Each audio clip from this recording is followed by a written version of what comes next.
selamat datang di podcast Rumah Degiri, Rumah Demokrasi, Gagasan, dan Inspirasi.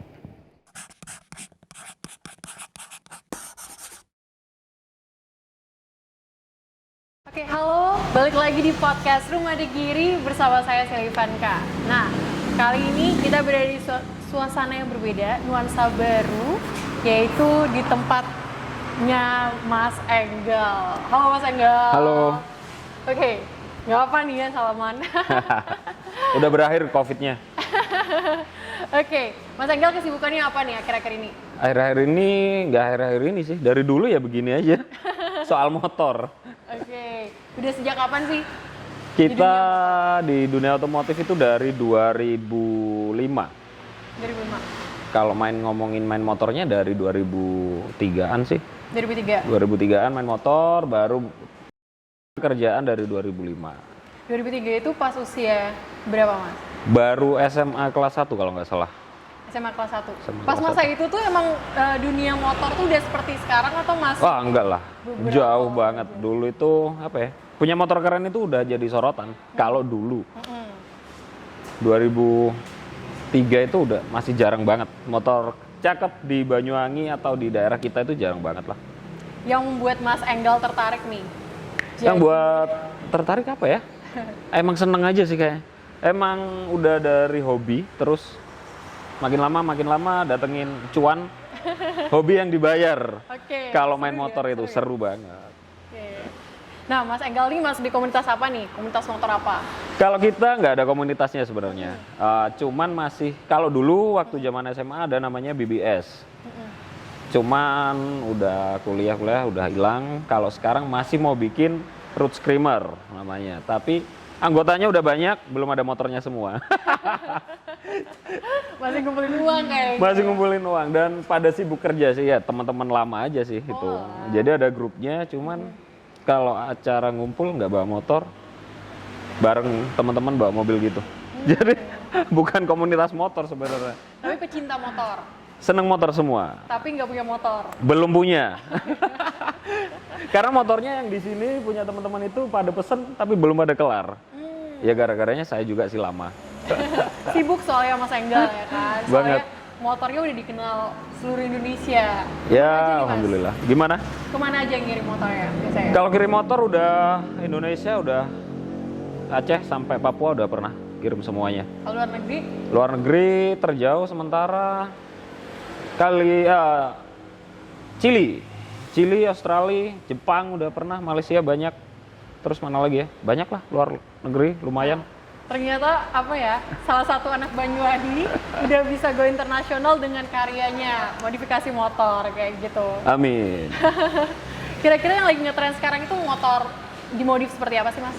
Kalau sekarang alirannya itu sama aja sih kayak dulu. Cuman cenderungnya sekarang masuk di klasik ya, klasik bike. Terus banyak yang lagi tren sekarang itu malah motor yang aneh-aneh, yang unik-unik seperti apa ya? Kita bikin BMW Cup ada, Street Cup dengan basicnya Astrea motor bebek, jadi udah body setnya udah kita ganti total. Itu yang lagi booming di Indonesia sih. Saya keren ya kalau klasik-klasik gitu ya. Keren. Emang kalau naik motor klasik itu nggak gampang bosen sih. Cewek-cewek juga pada nempel ya? Nggak juga. Banyak teman-teman yang pakai motor klasik juga pada jomblo masih karena motornya jelek-jelek. Tapi teman-teman nggak tahu mungkin kalau harganya berapa. Harganya. Jadi tampilannya motor klasik itu nggak semua orang seneng. Rata-rata cewek muda-muda gitu sukanya di motor sport.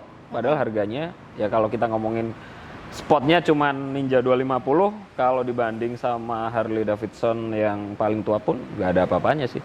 Beli Ninja dapat 4, dapat 5 bahkan. Cuman mereka nggak tahu masalahnya itu aja. Iya, kurangnya edukasi terkait motor ya kayak. Bener. Oke. Kalau aku cenderung lebih suka klasik sih. Klasik. Kayak keren aja kayak gitu ngelihat orang. Apalagi Soalnya lagi di bengkel klasik. iya. Kalau aku nggak suka motor klasik nggak mungkin aku kesini. Gitu Mas, ya. Bener banget. Oke. Terus Mas Enggal nih, aku tadi sempat ke rumahnya Mas Enggal di belakang. Itu banyak banget penghargaannya kayak gitu. Gimana nih perjuangan jadi seorang yang modifikasi motor tapi cinta juga sama motor, terus hobinya juga riding kayak gitu, menghasilkan pula kayak gitu. Ya Dari kapan kalau sih ikut-ikut ikut kompetisi? kompetisi kontes ya, kontes modifikasi itu dari 2004. 2004 kita main kontes kalah gara-gara itu sebenarnya. Jadi dulu yang nggak tahu tentang dunia otomotif, tiba-tiba kakak ngajakin kontes dan motornya tiba-tiba saya daftarin di kelas sport, sedangkan motor saya alirannya bukan sport sebenarnya. Motornya sport, cuman modifikasinya salah. Jadi walaupun motornya bagus, kalahnya karena kita ngelanggar regulasi. Punya kakak saya dengan modifikasinya yang sama, punya kakak nomor waktu itu nomor 3 kalau nggak salah, saya kalah. Ngamuk lah saya, marah ke orang tua, minta duit. Di custom total langsung 2 atau 3 bulan kemudian ada kontes skalanya lebih gede di Malang, kita langsung podium 1 sama podium 3. Dari itulah 2005 sih itu. Dari itulah kita langsung terus ikut dan kebetulan orang tua dukung di kontesnya ya. Kalau saya kerja di bengkelnya nggak didukung sama sekali. Kenapa? Yang pasti tangannya kotor, banyak oli. Tapi buktinya sekarang enggak kan? Kayak gitu. Sama aja lah. Sama aja. Tapi gimana Mas Enggal tuh mau yakinkan keluarga, orang tua ya terutama, kalau misalnya bisnis yang Mas Enggal jalani sekarang itu menghasilkan? Bahkan prospeknya luas lah kayak gitu. Ngeyel aja sih. Ngeyel aja, memang bisanya kita kerja di bengkel ya. Jadi mau nggak mau, ya udahlah mah, ridoin aja saya kerja apapun, yang penting dapat duit banyak, selesai kan. Mau kerja kantoran atau enggak, saya nggak bisa kerja kantoran kayak gitu. Soalnya jiwa bebas ya. Nggak bisa pakai celana panjang, terus nggak bisa pakai kemeja. Lebih suka pakai kaosan. Jadi nggak seneng yang di balik meja sih emang. Nggak nyaman aja. Langsung terjun langsung kayak gitu. Kalau gini kan bebas, mau ngopi ya ngopi, mau santai, mau libur-libur, suka-suka lah, mau tutup-tutup. Tapi nggak juga lah. Iya. Kalau mau tutup-tutup dimarahin customer juga. Soalnya banyak ya udah kenal sama Enggal motor kayak gitu. Enggal modified. Oh, Enggal modified. Oke. Bukan Enggal motor. Tapi Mas Enggal ini satu keluarga tuh emang suka, kakak kayak gitu semua suka kayak gitu. Saya tunggal kebetulan. Oh, anak tunggal kayak gitu. Kebetulan tunggal, terus kakak yang itu kakak ipar sih malah, yang ngajarin main motor itu kakak ipar. Tapi memang basicnya udah suka motor, kebetulan kakak keponakan itu nikah sama orang yang benar-benar suka motor. Akhirnya kelihatan saya demen sama motor, dia ngajakin motoran. Akhirnya main kontes itu udah. Oke. Ini juga bisa jadi pengalaman buat anak-anak muda sekarang yang suka sama motor kayak gitu. Bisa dijadiin ini prospek bisnis ke depannya. Jadi nggak stuck sebagai hobi doang. Benar. Gitu. Kalau sekarang motor saya sendiri itu malah Revo KSP. Sama Astra Grand, standar lagi. Karena saya buat motor, karena setiap hari udah kita buat motor gitu. Terus seandainya saya mau jalan, mau keluar, saya pakai motor customer yang sebelum dikirim, kita tas red, mau kemana aja, kita selalu ada motor ready gitu loh. Jadi keuntungannya kalau hobi motor dan kita main motor, jadi bengkel, buka bengkel, kita nggak perlu bikin motor ganteng deh. Bawa motornya customer, ganti-ganti motor setiap hari udah. Jadi setiap hari bisa bawa yang mana aja kayak bisa, gitu. Bisa. Dan juga kalau misalnya di luar orang pasti kenalin, oh ini pasti buatnya di Mas Enggal kayak gitu. Nah, apa yang mencirikan nih? Kalau itu gini, kalau ngomongin ciri khas setiap bengkel itu nggak gampang emang. Jadi banyak bengkel yang cuman asal copy paste karya orang. Sebenarnya nggak ada masalah sih. Kita share di Instagram, di YouTube dan sebagainya, itu mau di konsepnya dicolong orang, mau dicontoh orang, nggak apa-apa, kita malah seneng juga. Akhirnya kita bisa kayak bikin tren baru kan, seandainya itu booming gitu. Cuman kalau ingin eksis di dunia motor, bengkel benar-benar bertahan, bisa sampai panjang, harus punya ciri khas. Jadi kalau ciri khas di Enggal Modified itu yang pasti full detailingnya rapi kita. Bahkan motor yang GSX 250 ini mungkin Mbak Sally bisa lihat atau teman-teman, nggak ada kabel bodi yang sampai kelihatan, sedangkan motor ini elektrikalnya semua masih berfungsi. Itu yang ciri khas dari Enggal Modified, dan detailing seperti bosing kuningan, dari lasnya painting harus benar-benar detail, dan itu yang pasti nggak gampang. Jadi harus mikir ya gimana caranya biar terlihat rapi. Bener. Kayak gitu, bengkelnya pun rapi. Wajib rapi kalau ya? di sini. Oke. Soalnya aku denger nih dari teman-teman kalau misalnya di bengkelnya Mas Enggal ini nggak boleh datang itu dengan kayak orang yang di bengkel biasanya kayak gitu. Harus wajib bersepatu kayak gitu. Celananya rapi, kayak baju rapi, terus habis itu tempatnya juga bersih. Benar. Kenapa sih, Mas? Ya emang gini, yang dulu orang tahu bengkel itu cuman tempat kotor, banyak oli dan sebagainya ya. Kita mau rubah apa ya, mindset itulah. Jadi mungkin orang tua yang cita-citanya anaknya pada PNS gaji berapa sih, gitu. Sedangkan kalian kalau cuman main aman, makan ya udah jadi PNS aja, pegawai negeri aja, selesai. Tapi kalau ingin berkembang, walaupun bulanannya nggak pasti, tapi kita pasti dapat duit. Iya. Kan gitu ya. Jadi di sini kita maunya nggak harus kerja kantoran itu yang rapi, nggak harus kerja di bank, di KSP dan sebagainya itu yang rapi. Jadi di sini siang kelihatan ada teman-teman yang kotor, cuci muka sana. Iya serius. Jadi emang apa ya? Biar orang datang ke sini pun juga nyaman, mereka nggak bau, penguk dan siang kamu bau mandi sana. Berarti oke.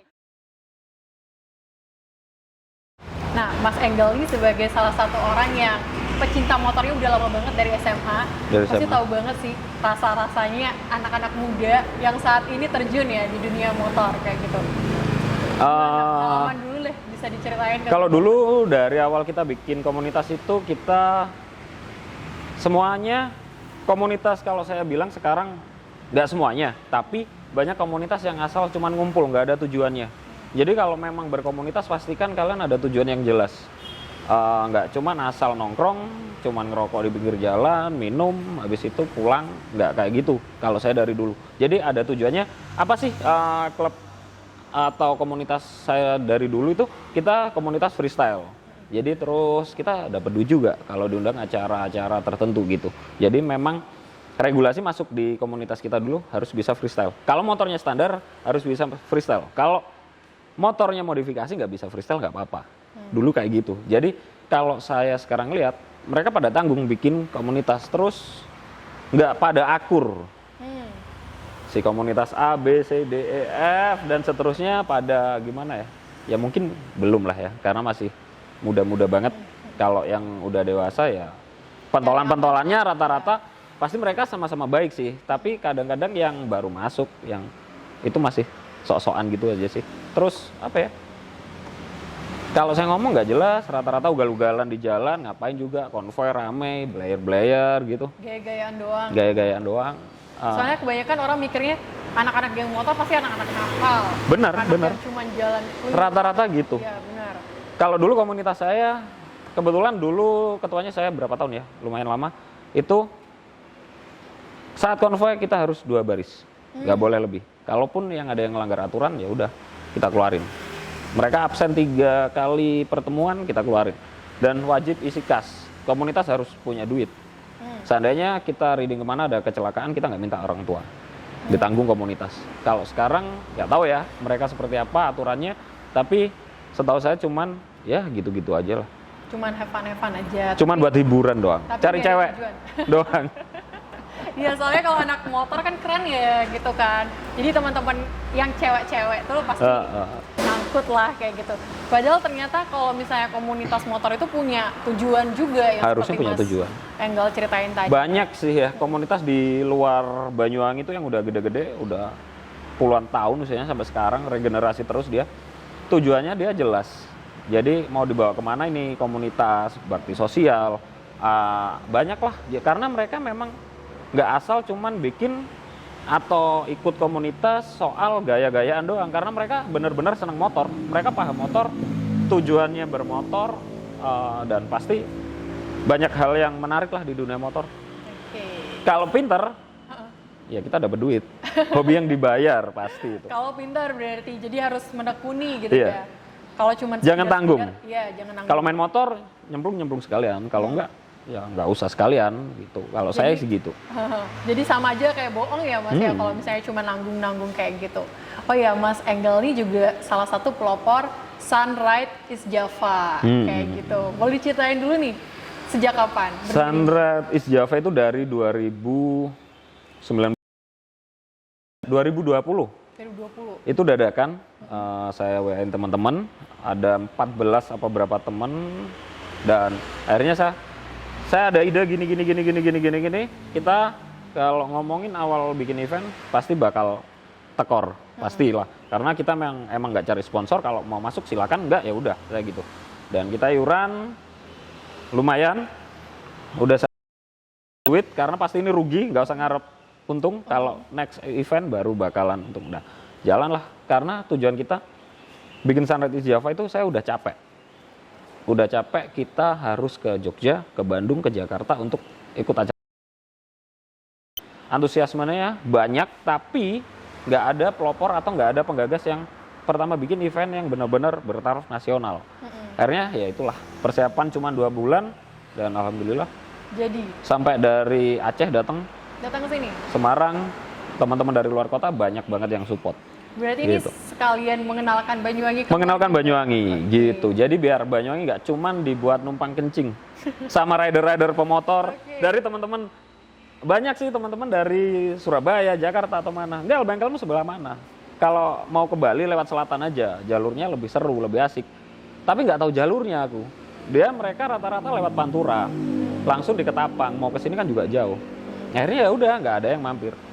Karena mereka nggak tahu jalurnya sini. Makanya kita bikin Sunrise East Java. Ketika ditanya orang jalurnya lewat mana, Mas? Selatan. Dari Probolinggo langsung cari aja Jember. Saya bilangin gitu. Biar mereka tahu kalau ada Kumitir, tempatnya dingin, enak jalurnya. Kalau di lewat Pantura udah pasti panas lah ya gitu, dan ngapain lewat sana gitu. Mau ngeliat apa? Mau ngeliat apa gitu. Jadi sekalian kayak Mas Enggal ini pengen kalau misalnya di Banyuwangi ini sendiri bisa mendirikan sebuah event tadi kan, kayak gitu. Jadi teman-teman dari luar itu bisa datang ke Banyuwangi, bisa datang, terus ngerasain sih. Oh ternyata gini banyak. Dan apa ya? Kita nggak cuman itu aja, kita angkat UMKM juga. Jadi Sunrise East Java itu kalau menurut saya itu lengkap banget. Jadi kita ada sharing sessionnya itu 1 jam. Ada dari videographer, fotografer, ada dari bengkel, YouTuber, dan apalagi ya waktu itu. Jadi kita kalau orang yang nggak benar-benar, teman-teman nggak benar-benar suka motor, dia lebih tertarik ke acara fotografer, videographer, dia bisa tanya jawab sama narasumbernya yang ada di stage kita. Jadi pengen jadi YouTuber gimana sih awal mulanya, kita datengin dia. Jadi kita di situ sama-sama belajar, dan UMKM kita open booth. Mungkin nggak ada di acara manapun, buat teman-teman open booth 2 hari cuma 300.000. Kita nggak ambil untung sama sekali. Ayo Banyuwangi waktunya naik ini. Ayo Banyuwangi tampilin ini usaha kalian gitu. Kalau masalah untung ntar lah kita pikirkan gimana kita bacok sponsornya aja, jangan teman-teman UMKM, kasihan. Kalau prinsip saya gitu, kita cari untung dari sponsor. Kamu berani bayar gede, ayo. Nggak mau ya udah.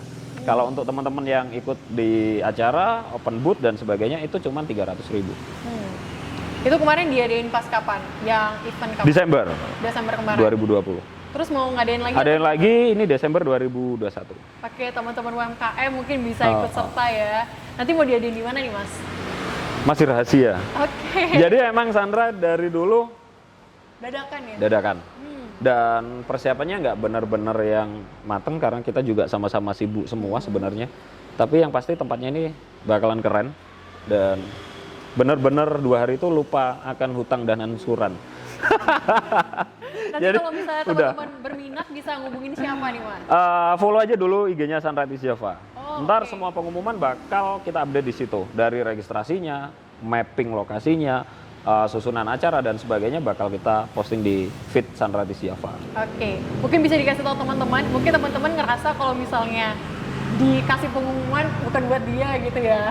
Dia bisa ngajak teman-teman, ayo kalau misalnya ini pengumuman, ayo kita semua, berarti untuk kita semua. Untuk semua, jadi nggak perlu lah kita zaman kerajaan kasih undangan.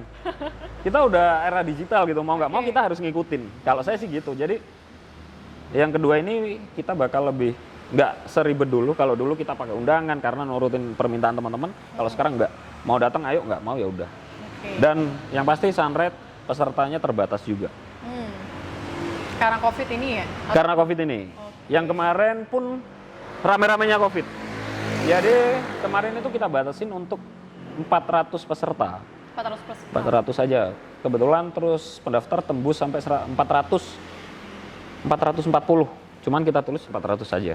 Karena tapi dari luar Banyuwangi itu? Dari luar Banyuwangi 40%. Oke. Dari Banyuwangi ya masih lumayan lah 60%. Dan terbilang registernya kalau saya bilang murah sih. Susunan acara udah kayak gitu, free tenda, barbecue, semuanya dapat. Bedanya cuman kemarin yang dapat merchandise aja. Dan merchandise Sunride itu limited edition. Oke. Kalau nggak register nggak bakal kita jual. Banyak yang pengen beli, mak saya beli, nggak ada dijual. Jadi limited edition. Jadi pecinta-pecinta motor yang bukan hanya di Banyuwangi ya, seluruh Jawa ataupun di luar Jawa juga ada. Di luar Jawa ada. Oke, bisa datang di next event Desember. Jangan sampai ketinggalan. Jangan sampai ketinggalan. Untuk UMKM juga, soalnya ini kesempatan kalian untuk memperkenalkan UMKM yang ada di Banyuwangi. Oke. Nah Mas, bahas soal, kita udah bahas UMKM, terus kita udah bahas komunitas motor. Kemarin BTW ada ini ya, Batik Ride ya? Batik Ride. Nah, kenapa tuh ada Batik Ride? Aku kaget loh, soalnya aku lagi di JTV waktu itu, jadi kan pas lagi di depannya gitu, terus tiba-tiba ada motor-motoran lewat, terus kok geng motor lewat. Iya, kayak gitu. Geng motor lewat, kok tiba-tiba kayak gitu. Itu gagasan awalnya bukan dari saya. Jadi itu teman-teman dari komunitas DGR. Kita juga ikutan juga DGR. Jadi DGR sama Sunride Java itu sama aja sebenarnya. Orang-orangnya itu aja. Terus dari beberapa bengkel ada Cacun, siapa lagi ya saya lupa. Mereka ayo bikin acara Batik Ride. Ya udah berangkat. Waktu itu saya dihubungin si Mas Edi. Mas Edi itu yang pegang DGR. Akhirnya ya udah kita repos banyak. Cuman saya nggak ikut waktu itu. Oh, nggak ikut? Karena pagi banget berangkatnya. Iya, pagi banget waktu itu. Pagi Tapi banget. ada cewek-cewek juga ya Banyak. waktu itu. Banyuwangi ladies bikernya banyak. Waktu di Sunride itu banyak buat yang jomblo cowok tahun depan. Tahun ini ya, tahun ini. Datang di Sunride Java. 2 bulan lagi. 2 bulan lagi. Kesempatan buat nyari jodoh. Siapa tahu dapat. Yang sehobi kan enak ya Mas. Enak banget. Bisa riding bareng kayak gitu. Oke Mas, kira-kira peminat motor tadi kan udah dibahas, kalau misalnya peminat motor ada cewek juga. Kalangan sekarang tuh rate usia berapa sih yang suka banget sama motor modifikasi? Kalau di saya yang masuk customer rata-rata di atas udah usia kerja sih. Jarang banget yang masih mahasiswa atau usia di bawah 30, jarang. Mahal juga ya? Karena mungkin itu. Saya nggak sedikit juga kalau misalnya harus modifikasi motor ya kan, bener. Emang gini, kalau saya sebagai bengkelnya ya, bukan semata-mata mahal karena kita cari duit. Tapi gini, bikin motor itu jangan tanggung. Jadi mungkin ada harga, ada kualitas. Pasti. Dan harga 10 juta mas dirubah ininya aja, saya nggak pernah mau. Jadi kalau mau dirubah sekalian total. Saya nggak mau keluarin motor yang modifnya di mana, di engkel habis berapa? 10 juta. Gila, mahal banget cuman gini doang. Saya mending langsung sekalian 25 juta, 30, startnya dari segitu. Perubahannya total. Jadi motor lebih enak dilihat daripada yang apa ya? Yang dirubah nanggung. Dikit dikumpulin 5 juta, 7 juta, 10 juta. Jatuhnya lebih dari itu. Gitu. Mendingan kumpulin duit dulu baru datang. Benar. Kalau di sini start apa ya, motor-motor simple gitu start dari 35 juta. 35. Jadi kalau teman-teman mau ke sini siapin budget.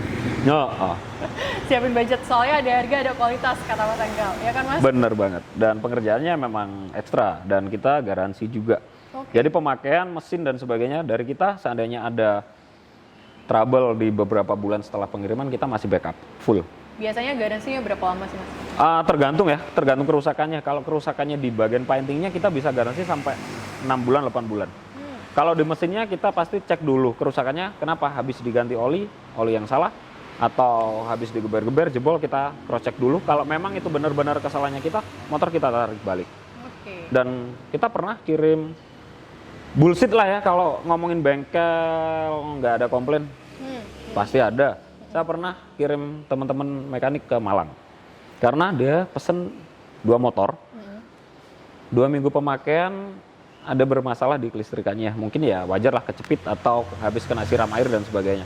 Ya udah, daripada ribet daripada kebakar motornya, kita kirim mekanik ke sana. Jadi udah kita beresin. Bertanggung jawab ya. Banget. Kira-kira nanti Mas Enggal ngasih edukasi nggak sih sama teman-teman yang modifikasi motor di Mas Enggal?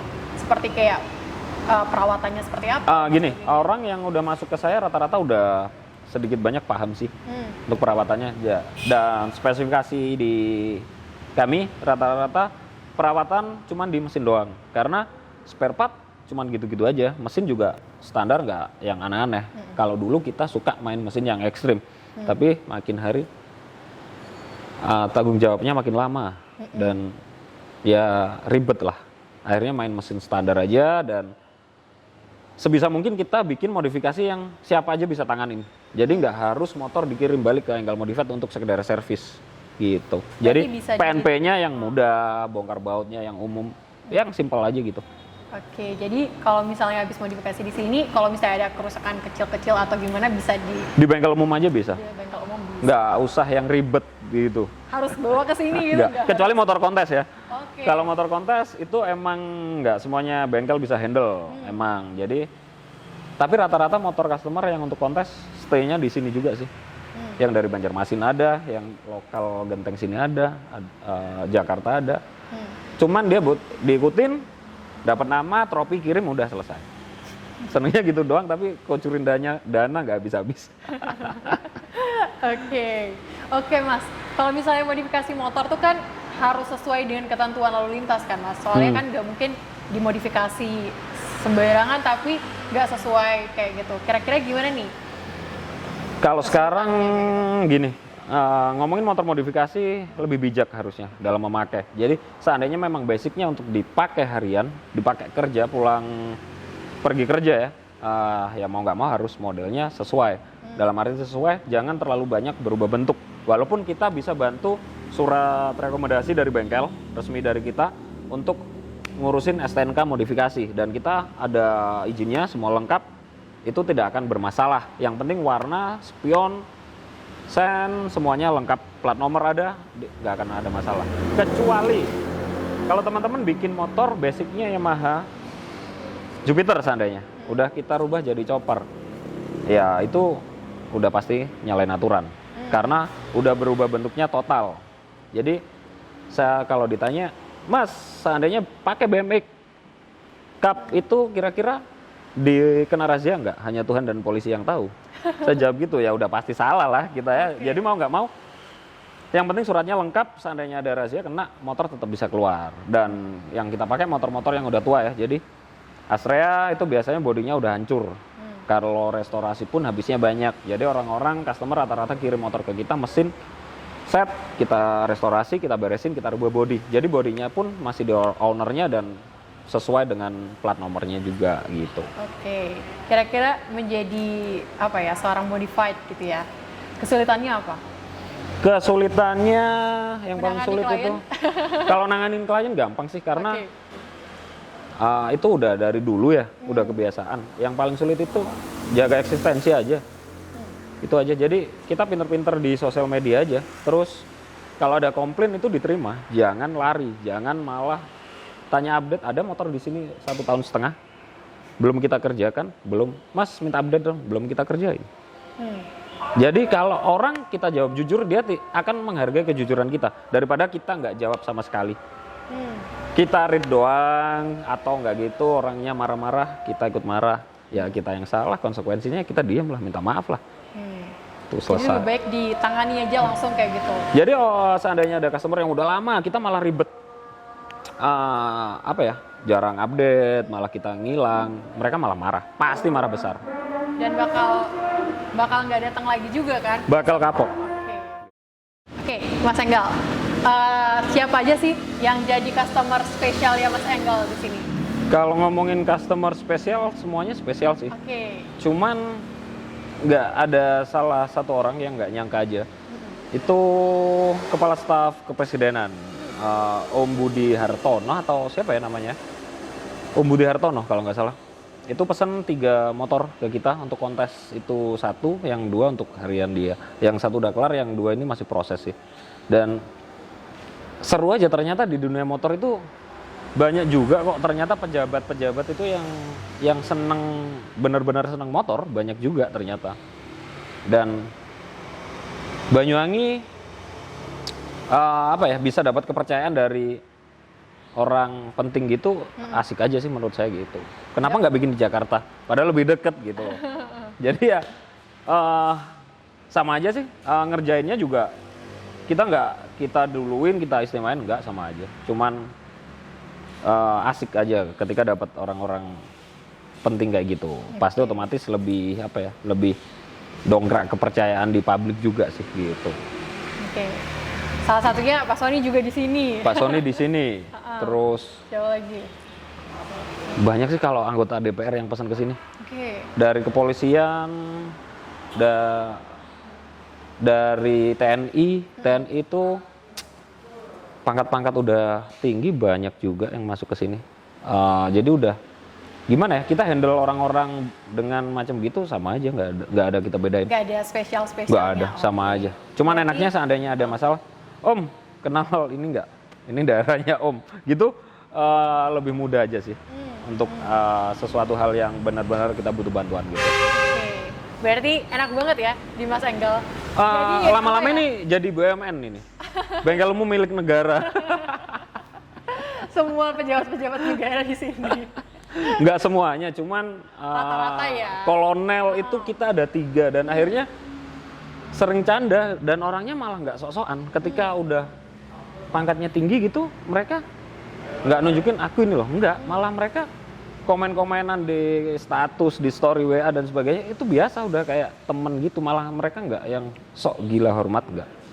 Malah baik-baik orangnya. Enak juga dapat relasi banyak ya. Tapi biasanya malah yang pangkat baru sebiji jagung aja udah, wah saya gini. Ya, oh ya, gitu iya, doang iya, sih. iya. Lucu aja. Oke, kita bahas banyak banget hari ini Mas Enggal. Terakhir nih, Mas Enggal kasih tips buat teman-teman mungkin yang baru di dunia motor atau teman-teman yang ngerasa kalau misalnya kita berbisnis tuh ya harus langsung tinggi lah, harus kayak gimana lah kayak gitu. Terus gimana, apa yang harus kita lakuin dalam berbisnis yang lebih efektif lah, Kalau kayak gitu. ngomongin bisnis itu sebenarnya saya nggak yang pinter-pinter banget. Kita ngalir aja, konsisten aja. Terus yang pasti mie rebus aja, mie instan aja masih direbus. Nggak langsung kita makan. Jadi ya nikmatin aja prosesnya. Jangan dibikin beban. Kalau ada masalah jangan kabur, jangan lari. Cari solusinya. Ada komplain, dihadapin, jangan kabur. Eranya digital, eranya apa, kita harus ngikutin perkembangan zaman. Jadi kalau masih lapar nggak usah sok-sokan idealis deh, kalau saya gitu. Bukannya kita nggak punya pendirian, nggak, tapi kita cenderung memenuhi kebutuhan pasar aja, mintanya seperti apa. Soalnya saya dulu pernah awal-awal karir di motor, saya nggak pernah mau namanya copy paste kerjaan orang. Nggak pernah mau, akhirnya lapar. Karena mereka inginnya kayak gini, tapi kita nggak mau buatin. Maunya konsepnya total dari saya. Customer pada nggak ada yang mau. Akhirnya ya mau kita introspeksi diri lah ya, kenapa ada masalahnya di mana. Ternyata kalau orang udah sukanya ini ya udah. Ketika kita dikasih contoh garapan bengkel si A, kita nyontoh nih copy paste. Kita harus wajib bikin lebih bagus dari itu. Soalnya kita udah nggak mikirin konsep. Jadi kita bikinnya lebih bagus, wajib lebih bagus, mau nggak mau. Mereka pasti bandingin dari si A hasilnya gini, dari saya gini. Lebih bagus di sini. Jadi ya udah tetap konsisten di kerjaan, nggak usah apa ya, dikit-dikit ganti kerjaan, ini nggak jalan ganti, nggak ada lah namanya kerjaan, nggak ada masalah. Setiap hari ngamuk aja saya ke teman-teman. Soalnya yang nggak target lah, yang sebulan harus selesai 15 motor, masih selesai 11, 12, yang motor udah dikirim ada kadang setelan rantainya kendor lah, ya itu resikonya gitu loh. Jadi nikmatin aja kalau saya gitu. Tetap quality control nomor 1 sih kalau saya. Quality nomor 1 ya? Nomor 1. Oke. Bukan quantity. Kalau quantity kita mengikuti. tinggal nambah orang aja dibanyakin. Quantity ngikutin pasti. Kalau kita ngomongin profit doang, kita nggak bisa bertahan sampai selama ini. Gitu. Karena yang paling utama namanya kualitas dulu. Kualitas dulu. Orang percaya kualitas nomor 1 itu akan mengikuti profit ya kan? Pasti itu. Pasti cuan udah. Buktinya sekarang ya Mas Enggal ya? Ya belum apa-apa sebenarnya ini. Tapi kalau dibandingin sama teman-teman misalnya yang gimana, Mas Enggal kan udah Ya, di mata orang lain. alhamdulillah lah. Oke, seru banget kita hari ini bahas banyak banget dari modifikasi motor, dari komunitas motor, terus motor. gimana tips-tips buat teman-teman. Oke, satu hal yang buat aku sangat berkesan banget dari Mas Enggal itu adalah kalau misalnya kita berbisnis tuh nggak ada yang instan, Jadi harus nikmatin prosesnya kalau berbisnis. Teman-teman, sekian podcast Rumah Digiri bersama saya Sheila Ivanka dan ditemani sama Mas Enggal. Terima kasih banyak. Saksikan terus podcast Rumah Digiri setiap hari Jumat jam 4 sore. See you!